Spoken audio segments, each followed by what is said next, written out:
Reed. I appreciate that kind introduction. It's a pleasure to work with my colleague Earl Pomeroy, Tom Petri, Joe Pitts, to relaunch this very important effort. Savings and ownership are two of the fundamental bedrocks of America.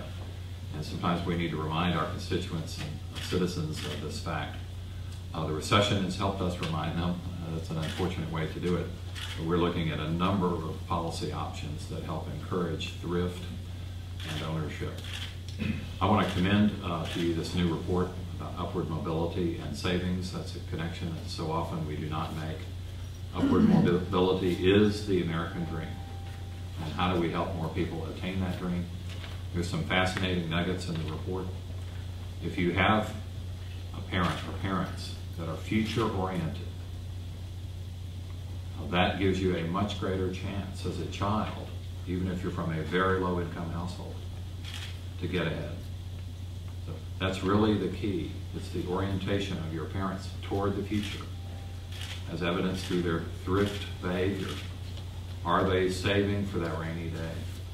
Are they preparing for that unfortunate event? And those families that are, give their child a much more solid foundation to grow. There's some other wonderful nuggets in the report. You know, everyone has their own taste and data, as you well know.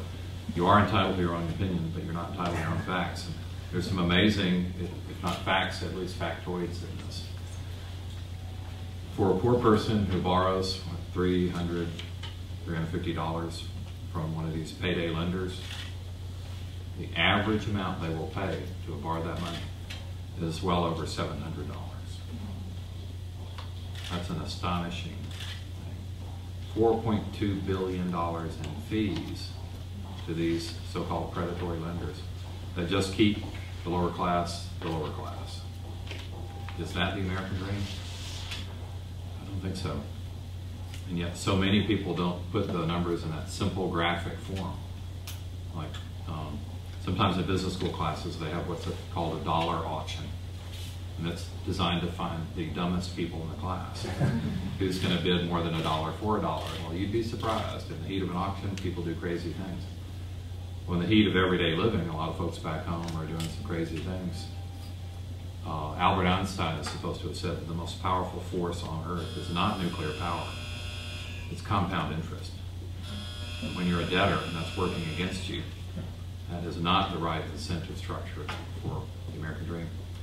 Another, I think, marvelous factoid in this thing is the fact that direct U.S. government programs to encourage savings are on the order, and this is just for, primarily for retirement, $130 billion a year, largely passed on to middlemen, and how much of that actually ends up shifting savings from folks who are already saving, so moves it from one form of savings to another, as opposed to creating new savings.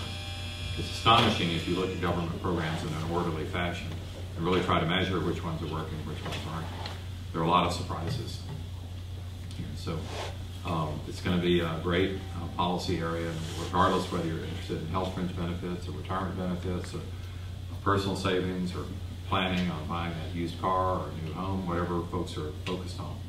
The federal government could do a lot better job of making sure that whether it's a direct government expenditure or a tax expenditure, and I rate those two about the same.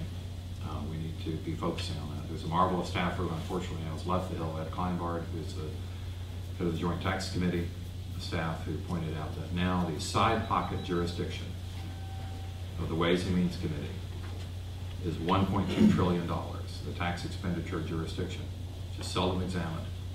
And that is now greater than the entire jurisdiction of the Appropriations Committee, including all 13 subcommittees. So if you put things in order, you see that he calls it actually a Congress within a Congress. And that's an amazing thing, and many members here are not familiar with that approach. It wasn't published in Sports Illustrated, it was published in Tax Notes, which isn't everyday reading. But these are some of the fascinating and amazing issues that are coming up. And let me leave you with this last little nugget. This isn't in the Upward Mobility Report, but it's something I think everybody should know. What is the core business of federal government? When people come to Washington and they look at the beautiful mall and they see the Smithsonian and they see a few nice old buildings, bunch of bureaucrats. What's the core business of government? You know, the central business question is, who is your customer? Why are you in business? And an astonishing number of folks cannot answer that question. Well, how do we answer that question? Well, at least according to some analysis, the core business of federal government is and has been for many years now insurance, social insurance. Over 70% of federal spending is on that. Retirement, others, Medicare, Medicaid, Social Security, VA, go down the list, TRICARE. And we don't have an insurance committee. We don't even have an awareness that that's our core business. And at least from a business school standpoint, insurance is just complicated enough where it's really not taught in many business schools, at least not taught directly. And it's just complicated enough, it's a little bit like three-card Monte, when you're moving the pieces around a little bit too fast for the eye to follow. It's just a little bit complicated because so many people view insurance as like the lottery.